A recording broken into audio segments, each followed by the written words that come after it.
امام علی صلی اللہ علیہ وسلم نے جو بلاغہ میں ارشاد فرماتے ہیں کیا، الرزق و رزقان، رزق دو طرح کا ہے، طالب و مطلوب۔ ایک وہ رزق ہے جس کے پیچھے تم بھاگ رہے ہو، اور ایک وہ رزق ہے جو تمہارے پیچھے بھاگ رہا ہے۔ اب یہ کیا ہے؟ خوب ہم دیکھیں نا، ہم اپنی دنیا میں ہم کس کے پیچھے بھاگ رہے ہیں؟ ہم رزق کے پیچھے بھاگ رہے ہیں۔ وہ اچھی بات ہے، رزق حلال کمانا واجب ہے، لیکن جس کا خدا نے وعدہ کیا ہو اور جس کا خدا نے وعدہ نہیں کیا، خدا نے رزق کا وعدہ کیا ہے کہ نہیں کیا؟ تو پھر ٹینشن کیسی ہے زندگی میں؟ ٹینشن تو اسی کی زیادہ ہے نا، اس کی زیادہ ٹینشن ہے۔ اور جس کا وعدہ نہیں کیا، کس کا وعدہ نہیں کیا؟ آخرت کا۔ تمہارے اپنے عمل ہیں جو تمہیں بچائیں گے، خدا نے وعدہ نہیں کیا، اس کے پیچھے کتنا بھاگ رہا ہوں۔ یہ ہے طالب و مطلوب۔ ایک وہ ہے جس کے پیچھے تم بھاگ رہے ہو، ایک وہ ہے جو تمہارے پیچھے بھاگ رہا ہے۔ جس کے پیچھے میں بھاگ رہا ہوں کیا ہے؟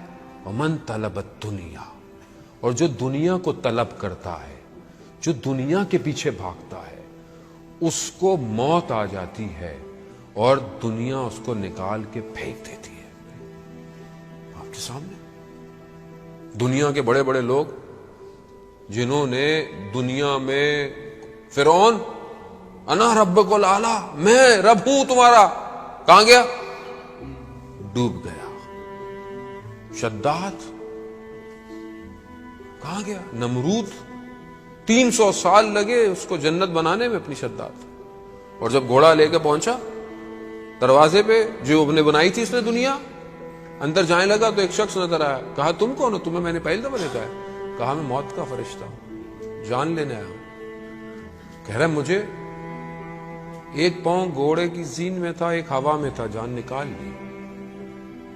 دنیا کے پیچھے بھاگ رہے تھے، دنیا نے اٹھا کے پھینک دیا۔ یہ ہے دنیا آپ کے سامنے، بڑے بڑے بڑے بڑے۔ ومن طلب الآخرہ، اور جو آخرت کی طلب کرتا ہے، دنیا اس کے پیچھے بھاگتی ہے۔ حتیٰ جتنے خزانے دنیا میں ہیں، حتیٰ یستوفیہ منہا، جتنے خزانے ہیں سب نکال کے اس کے آگے رکھ دیتی ہے۔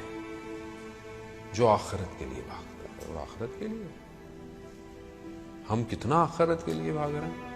یعنی جو آخرت کے پیچھے بھاگتا ہے، دنیا اپنے خزانے نکالنا شروع کر۔ عزیزان محترم، اور کتنی مثال ہے آپ کے سامنے، دنیا سکڑ جاتی ہے۔ میں اپنی زندگی میں یہ نہیں کہہ رہا کہ آپ محنت نہیں کرنی، ہمیں محنت کرنی ہے، اچھا پڑھنا ہے، ہماری لائف میں ایمبیشنز ہونا چاہیے، ویژن ہونے چاہیے، ہمیں سب کچھ کرنا ہے، حلال رزق، لیکن بھاگنا نہیں ہے۔ آپ اگر کما رہے ہیں، مولا کائنات کیا فرماتے ہیں کہ تعجب ہوتا ہے مجھے اس شخص پر جو اپنی ساری زندگی کمانے میں خرچ کر دیتا ہے اور پھر اس کمائی ہوئی چیز کو اپنی صحت جو اس کی بگڑ جاتی ہے اسے صحیح کرنے میں خرچ کر دیتا ہے۔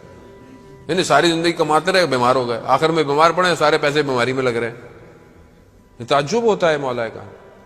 اور زندہ ایسے ہے جیسے کبھی مرنا ہی نہیں ہے، ایسے زندہ رہ رہا ہے، اور جب مرتا ہے تو ایسے جیسے کبھی تھا ہی نہیں۔ یہ ہے زندگی۔ دیکھو یہ دنیا ہے، اپنی جگہ پر ہے، لیکن اصل میں وہ ہے جہاں تم نے ہمیشہ رہنا ہے، لیکن جانا اسی دنیا سے ہے۔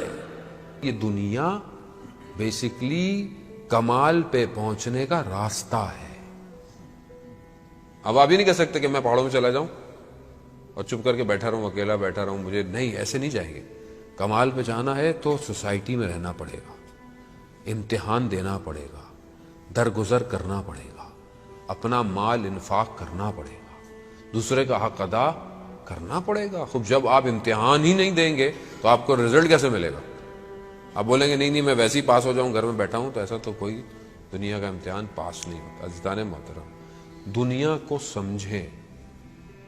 حضرت عیسیٰ علیہ السلام جو نبی خدا تھے، دنیا خوبصورت ایک خاتون بن کر آئی اور ایک لباس جیسے ایک دلہن لباس پہنتی ہے ویسے آئی۔